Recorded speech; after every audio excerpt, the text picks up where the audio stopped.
Hello everyone, welcome back to my channel Kalpana is লাইফস্টাইলে তোমাদের আবার একবার স্বাগতম। তোমরা সবাই কেমন আছো? আশা করি ভালো আছো, আর আমিও খুব ভালো আছি। তো দেখতেই পাচ্ছ, এই যে আমরা এসেছি একটা মাসির বাড়িতে। তো এখানে রয়েছে এই যে ধনে শাক, মানে ধনে পাতা গাছ, আর তারপরে রয়েছে বেথে শাক, আর এই যে এখানে রয়েছে কি সুন্দর সর্ষে ফুল। তো মাসি বললো চল না ঘুরিয়ে নিয়ে আসি, তো তার জন্যই আর কি ঘুরতে এসেছি। বেশ ভালো লাগছে, অনেকদিন পর খোলামেলা মাঠ, মনে হচ্ছে যে আমার শ্বশুর বাড়িতে চলে এসেছি। সেম আর কি, আমার শ্বশুর বাড়ি গ্রামের মধ্যেই, তো এরকম মাঠঘাট সব কিছুই আছে। তো এখানে এসে বেশ ভালো লাগছে। তো কি করছি না করছি সবটুকুই তোমাদের সঙ্গে শেয়ার করব, ভিডিওটা স্কিপ না করে দেখতে থাকো, আশা করি তোমাদের ভালো লাগবে। ভিডিওটা একদম সকাল থেকেই শুরু করেছিলাম। তো এখন বাজে হচ্ছে মোটামুটি ওই 8:30টার মতো। তো ফার্স্টেই আর কি ব্রাশ করে নিচ্ছিলাম। মাম্মাম আর কি ঘুম থেকে উঠিয়েছি, তো মাম্মাম আর কি চলে গেছে ওর দাদার সঙ্গে। তো আমি ভাবলাম যে তাড়াহুড়ো করে তাহলে আমি আর কি ব্রাশ করে রেডি হয়ে নিই, গুছিয়ে নিই। তো তার জন্যই আর কি ব্রাশ করা কমপ্লিট হয়ে গেছে। তো এটা হচ্ছে আগের দিনের ভিডিও। গেছিলাম হচ্ছে আমার বড় পিসির বাড়িতে একটু ঘুরতে। তো রাস্তা দিয়ে আর কি একটা ভ্যান গাড়ি যাচ্ছিলো একটা কাকার, হঠাৎ করে চেপে পড়লাম। অনেক দিন পর ভ্যান গাড়িতে উঠতে খুবই ভালো লাগলো। তো মা আর কি বাবার কাছ থেকে কিছু টাকা নিয়ে নিল মাম্মামের জন্য। মাম্মাম আর কি আমাদের সঙ্গে গেছিলো। তো মাম্মাম যদি কিছু খেতে চায় আর কি বায়না করে, তার জন্য আর কি নিয়েছিল। তো অনেকে আবার ভাবতে পারে যে বাবার বাড়িটা দেখাচ্ছি কেন হঠাৎ করে। তো রাস্তা দিয়ে যাচ্ছিলাম, তার জন্যই আর কি একটু ভিডিও শ্যুট করলাম। আর এই যে সিসিটিভি ক্যামেরার মধ্যে আমি আর কি মাম্মামকে দেখছিলাম, মাম্মাম দৌড়ে আসছিল। আর ওই যে আমার দিদি আসছে চষি পিঠে নিয়ে। তো আমি আর কি পিসিকে সেই দিন বলছিলাম যে এরকম চষি পিঠে বানিয়ে পাঠাতে, তো পিসি আর কি সেটাই বানিয়ে পাঠিয়েছে। তো আমাকে বলছিল যে মনা আমাদের বাড়ি তুই থেকে যা, একবার আমি তোকে বানিয়ে টানিয়ে খাইয়ে দেবো। আমি বললাম যে না পিসি, তুমি বানিয়ে পাঠিও, তারপর আর কি আমার মা বাড়িতে বানিয়ে নেবে। তো এই যে আমরা আর কি রেডি হয়ে নিয়েছি, যাব হচ্ছে আর কি শাড়ি কিনতে। ফার্স্টে যাব হচ্ছে মাসির বাড়ি। তো মাসিরই দোকান, নবদ্বীপ হচ্ছে আমার মাসির বাড়ি।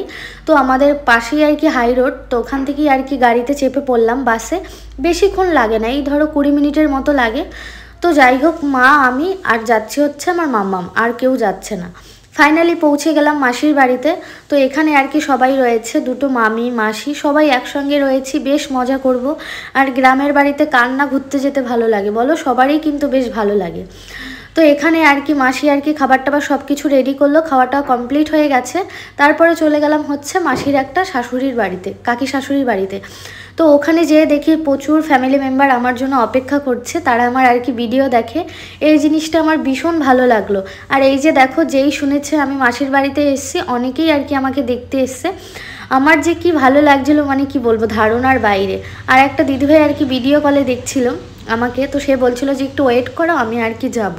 তো রাত হয়ে গেছিলো। আর এই যে মাম্মাম এসে তো ভীষণ সবার সঙ্গে মজা করছে। অনেক দিন পর আর কি খোলামেলা মাঠ পেয়েছে, ওরও ভীষণ ভালো লাগছে। আর ও ভাবছে কি যে আমি হয়তো আমার গ্রামের বাড়ি চলে এসেছি, মানে আমার শ্বশুর বাড়ির কথা বলছি। তো যাই হোক, পেছনে ছিল হচ্ছে মাঠ, আর মাঠ ভীষণ সুন্দর মাঠ। আর পাশেই ছিল হচ্ছে রামলালা, এই যে হনুমানজি। তো ওকে দেখে আমি ভাবলাম একটু ফটোশ্যুট করি, আমাকে দেখে তো ভয়েই পালিয়ে চলে গেল। তারপর এখানে হচ্ছে মাসিমা আর কি খুব সুন্দর ফুল গাছ লাগিয়েছে। তো তার মধ্যে এত সুন্দর ফুল হয়েছে ধারণার বাইরে, ভীষণ ফুলগুলো ভীষণ ভালো লাগছিল। তো মাসি বলছিল যে অনেক অনেক ফুল ফুটেছিল, আমি গাছটা কেটে একদম হালকা করে দিয়েছি। তার পাশেই ছিল হচ্ছে আম বাগান, প্রচুর বড় আম বাগান। তো আমার মাসি আর কি বলছিল যে হচ্ছে আমের দিনে আসলে খুব ভালো হয়, মানে গরমের দিনে আসলে এখানে বসে সবাই পিকনিক করে, অনেক দূর দূর থেকে সবাই মিলে আম মাখা করে খাই, তাহলে কিন্তু আসবি। আমি বললাম ঠিক আছে, অবশ্যই যখন আবার বাবার বাড়ি আসবো নেক্সট টাইম, তখন আবার তোমাদের বাড়িতে আসবো। আর পাশেই ছিল এই যে পেঁয়াজ কালি গাছ, মানে পেঁয়াজ গাছ। আর এই যে দেখো মাম্মাম তো মানে কি বলবো, একা একাই হেঁটে বেড়াচ্ছে, যেহেতু এখানে কোনো গাড়ি ঘোড়ার কোনো ভয় নেই। আর সবাই আর কি এখানে শাক কুড়াতে ব্যস্ত। এই যে এখানে হচ্ছে দুটো মাসি, আর ওই যে আমার মাম্মাম দেখো হেঁটে বেড়াচ্ছে, আর ওইটা হচ্ছে একটা দিদা। তো এই দিদাদেরই আর কি মাঠঘাট, মানে হচ্ছে মাসির হচ্ছে সব শাশুড়ি হয়, কাকি শাশুড়ি। আর ওই যে আমার নায়িকা আর কি বসে রয়েছে আমার মা, মানে একদম হাঁটতে পারে না কোথাও, একটু হেলদি মানুষ তো, এই যে চুপ করে বসে রয়েছে। তো আমি ভাবলাম যে আমার নায়িকার একটু ফটো তুলে নিই, মা আর কি হাসছিল নায়িকা বলছিলাম বলে। তো যাই হোক, মাকে বললাম তুমি কিছু শাক কুড়ো, মা তো কিছুই কুড়োচ্ছে না, মার হেঁটে এসে আর কি কষ্ট হয়ে গেছে। এমনিই দেখবো অনেক দিন পর হাঁটলে না একটু হাত পা একটু বেশি ব্যথা ব্যথা করে। তো যাই হোক, এখানে সব কিছু গাছ আছে, লঙ্কা গাছ আছে, তারপরে হচ্ছে গম গাছ আছে, তারপরে ভুট্টো গাছ আছে, মানে এরকম কোনো জিনিস নেই যে মাঠে নেই। আর পাশেই ছিল ওই যে লঙ্কার জমি, অন্য লোকেদের লঙ্কা। তো আমার খুব ভালো লাগছিল। ওখান থেকে আমি 3-4টে লঙ্কাও চুরি করে নিয়েছি। তো সবসময় তো কিনেই খাই, আর দেখবি চুরি করা জিনিস একটু বেশ ভালো লাগে। চুরি বলতে কি, ওইটাও হচ্ছে আমার মাসির আর কি, কাকি শাশুড়ির জমি, সবই হচ্ছে আর কি ওনাদেরই জমি। তো যাই হোক, এখন আর কি আমি বললাম মাকে যে তুমি একটু ক্যামেরা ধরে দাও, আমি আর কি একটু যাই শাক কুড়োতে। মা বললো ঠিক আছে তাহলে যা। আর আমি একটু হেলদি হয়ে গেছি, তো এইভাবে বেশিক্ষণ বসে থাকতে পারি না, মানে আমার খুব কষ্ট হয়ে যায়। তার মধ্যেও আমার এত আনন্দ লাগছিল, ভীষণ ভালো লাগছিল এরকম মাঠ থেকে কুড়াতে। আমি কুড়াচ্ছিলাম হচ্ছে বেলে শাক, নিশ্চয়ই তোমরা চেনো বেলে শাক কি বলে, তো যাই হোক বেলে শাকও বলে। আর কুড়াচ্ছিলাম হচ্ছে ধনে পাতা। তো সব কিছু কুড়িয়ে কাড়িয়ে আর কি চলে যাব পরের দিন, তার জন্য সব কিছু গুছিয়ে নিচ্ছিলাম।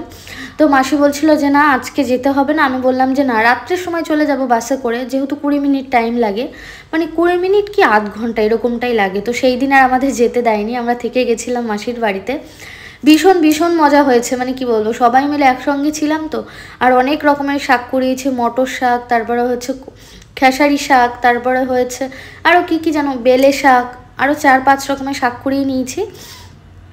আর এই যে আমাকে মা বলছে যে আর কুড়াতে হবে না, উঠে চলে আয়, লোকেরা দেখলে বকা দেবে। বলছি কেন বকা দেবে, এগুলো তো দিদাদেরই। তো যাই হোক, এইগুলো সবাই যদি একটা মাঠের মধ্যে ঢুকি আর এইগুলো পাড়িয়ে পাড়িয়ে তো নষ্ট হয়ে যাবে, তাই না? তো তার জন্য আর কি আমিও মাকে বলছিলাম ঠিক আছে আর কয়েকটা কুড়োই, তারপরে আর কি চলে আসবো। তো যাই হোক, এত কুড়োতে ভালো লাগছিল। তারপরে চলে গেলাম হচ্ছে মটর শাক নেওয়ার জন্য, মটর শাক কুড়োতে। তো এখানে এসে দেখছি কি মটরগুলো মানে ভালো হয়তো জল দেওয়া হয়নি, মানে শুষ্ক শুষ্ক, সেরকম মোটা গোটা হয়নি। আর দেখবে এক এক সময় এক একটা জমিতে মটর গাছগুলো না খুব মোটা মোটা হয়, একদম ভীষণ মোটা হয়। আর এই যে মাসিও আর কি এখানে একটু ভিডিও শ্যুট করছে। এই যে এই মাসির বাড়ি আর কি আমরা বেড়াতে এসেছি, মায়ের হচ্ছে কাকাতো বোন। আর এখানে ওই যে দিদারা সবাই শাক কুড়িয়ে নিচ্ছে। তো যাই হোক, তারপর আর কি চলে যাব বিকেলবেলা শাড়ি কিনতে যাওয়ার জন্য মাসির দোকানে। তার পাশেই ছিল হচ্ছে একটা গোল্ডের দোকান, গোল্ড কালেকশন। তো খুব সুন্দর সুন্দর কানের দুল ছিল। আমি আর কি দাম জিজ্ঞাসা করছিলাম যে কাকু এই মানে এই কানেরটা দুল কত টাকা, ওইটা কত টাকা, এইটা কত টাকা, সব কিছুর আর কি দাম শুনছিলাম। তো বেশ ভালোই দাম বলছিল, এখন আর কি দাম বেড়ে গেছে সব কিছুর। আর এই যেটা হচ্ছে মাসির দোকান, তো এখানেও হচ্ছে মাসি কাপড় টাপড়। দোকানটা দেখতে ছোট হলে কি হবে, খুব সুন্দর সুন্দর শাড়ি আছে, একদম হাই কোয়ালিটির শাড়িগুলো এত সুন্দর না, ধারণার বাইরে। তো সবাই মিলে আর কি দোকানে চলে আসলাম। এখন আর কি মাসি বললো যে তাহলে আমি দোকান খুলেছি, এখন একটু পুজো করে নিই, তারপরে আর কি সব কিছু দেখাচ্ছি আস্তে ধীরে। আমি বললাম ঠিক আছে, তাহলে তুমি দোকানটা খুলে একটু পুজোটা করে নাও, তারপর আর কি সব কিছু দেখছি। অলরেডি আমি অনেক শাড়ি নামিয়ে ফেলেছি সামনে, তো মাসিও আর কি অনেক শাড়ি দেখছিল। ওটা হচ্ছে এই মাসির বোন আর কি। তো মাসিও আর কি অনেক রকমের শাড়ি দেখছিল, আর আমি না ভীষণ পাগল হয়ে যাচ্ছিলাম এত শাড়ি দেখে। প্রত্যেকটা শাড়ির কালার খুব সুন্দর। এই শাড়িগুলো রেস হচ্ছে ওই 4,500-5 হাজার টাকার মতো, এত সুন্দর না, মানে একদম বিভৎস, যেরকম টাকা সেরকম জিনিস, মানে অসাধারণ। তার মধ্যে এই যে হলুদ দেখাচ্ছিল, আমি ভাবছিলাম যে একটা হলুদ শাড়ি নেব। তো সামনেই তো আমার দেওরের বিয়ে হচ্ছে, পিসি শাশুড়ির ছেলে, তার জন্য আর কি কিছু শপিং করছিলাম। আর রয়েছে হচ্ছে আমার অ্যানিভার্সারি, 5 বছর আমার বিয়ে হয়েছে, তার মধ্যে এখন অবধি একবারও বরের সঙ্গে অ্যানিভার্সারি পালন করতে পারিনি।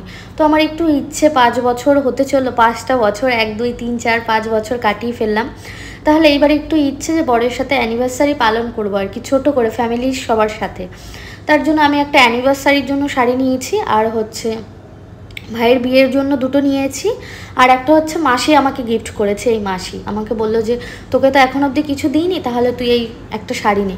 আর এই যে এখানে যেই দুটো শাড়ি দেখতে পাচ্ছ, একটা পার্পেল কালার আর একটা হচ্ছে এই যে মানে খয়েরি কালার, তো দুটো শাড়ি খুব সুন্দর। তার মধ্যে আমার হাজব্যান্ড আর কি এই পার্পেল কালারটা পছন্দ করলো, তার জন্য আমি পার্পেল কালারটা নিয়েছি। তো অনেক শাড়ি নিয়েছি, সেইগুলো আমি তোমাদের পরের একটা ব্লগে দেখাবো যে কী কী কিনলাম না কিনলাম। তারপরে চলে গেলাম হচ্ছে এই যে একটা দিদার বাড়ি। মা আর কি বলেছিল যে সাজের পিঠে খাবে ধনে পাতা দিয়ে, তো খুব সুন্দর আর কি পিঠে বানাচ্ছিল, এর জন্য আর কি আমরা সবাই মিলে গেছিলাম ওই দিদার বাড়িতে পিঠে খাওয়ার জন্য। তো কি বলবো, এত সুন্দর হয়েছে না সাজের পিঠেগুলো। আর হচ্ছে বাঁধাকপির ঘন্ট, হ্যাঁ এটাই বলেছিল যে বাঁধাকপির ঘন্ট বলে। তো এই যে এখানে আর কি খেতে দিয়েছে গরম গরম পিঠে আর হচ্ছে বাঁধাকপির ঘন্ট, ভীষণ টেস্ট লাগছিল, অসাধারণ যাকে বলে। তারপরে খেয়ে টেয়ে এই যে এখন আর কি ঘুম থেকে উঠলাম মাসির বাড়িতে, সেই দিন আমরা থেকে গেছিলাম। আর এই যে দেখো আমার মুখটা কেমন ভারী ভারী হয়ে গেছে।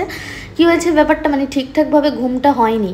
ওই যে খেজুরের রস খাওয়ার জন্য মাসিকে আর কি বলেছিলাম যে তুমি বলে দাও ওই যে ওখানে জেঠুটাকে যে খেজুরের রস দিতে, তার জন্যই আর কি মাসি ডাকছে যে মনা খেজুরের রস রেখেছি উঠে পড়।